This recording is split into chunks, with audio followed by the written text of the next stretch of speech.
Welcome to homestead gardening in the Texas Gulf Coast.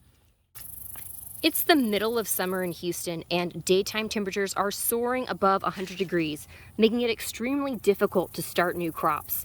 But with this nighttime planting technique, you can definitely get another crop of warm season vegetables started and producing without any trouble. All right, today we are night planting. Day temperatures are in the 100s, so planting at night with pre-sprouted seeds that were actually soaked and then pre-sprouted indoors may just do the trick to get us another crop in early fall for our summer garden. The first thing we're going to do is fill in this area that has been severely degraded from lettuce going to seed. You can see some of the stalks on the ground. We're going to add mushroom compost to build the bed and then go ahead and add our pre-sprouted seeds. This compost is actually steaming. It is so warm. It was still decomposing in the bag and generating a lot of heat.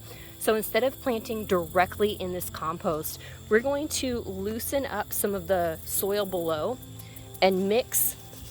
We do have some good leaves from last year too that are coming up, and that soil is so cool compared to the compost.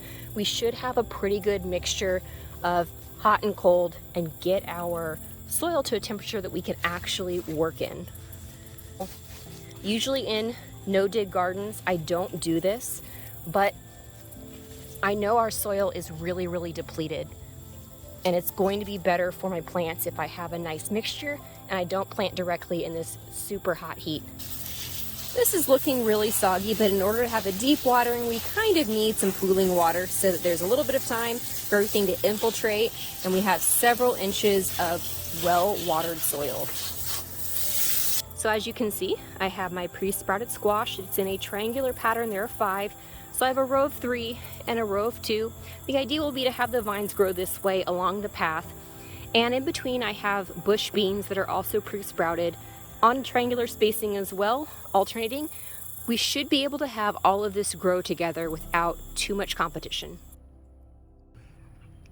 So this whole area was planted with pre-sprouted seeds just 48 hours ago, a little less actually. And today we have our first squash seedling popping up out of the ground. Here's what this means. I still have to water everything really well at night to make sure that the seeds that are still in the ground trying to come up have enough moisture.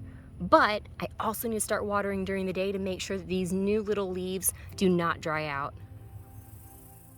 After just 4.5 days from night planting, we have most of the squash getting their first true leaf, and a lot of the beans have started to come up. This is day 9 on the night planting update. All of the squash are looking really good. Everything has at least a couple true leaves, and it seems like a lot of these are going to vine this way, which is really exciting. Very helpful since I need them to vine this way.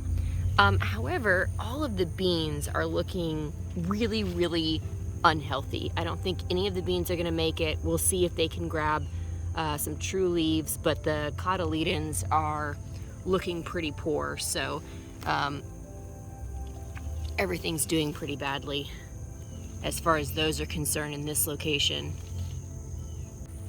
However, in this section, I night planted a different variety of beans that's doing much better. It looks like all of these beans have come up. This is a white bean variety, so these are going to do a lot better, and they probably will handle the heat better too, which is likely why they are so much healthier than the others.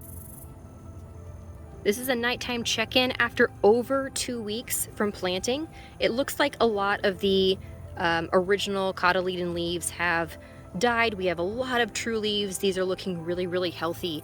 To know the varieties that I'm testing this year, I do have a podcast episode listing several of my recommendations based on research and based on experience, and I'll include that podcast link in the episode description.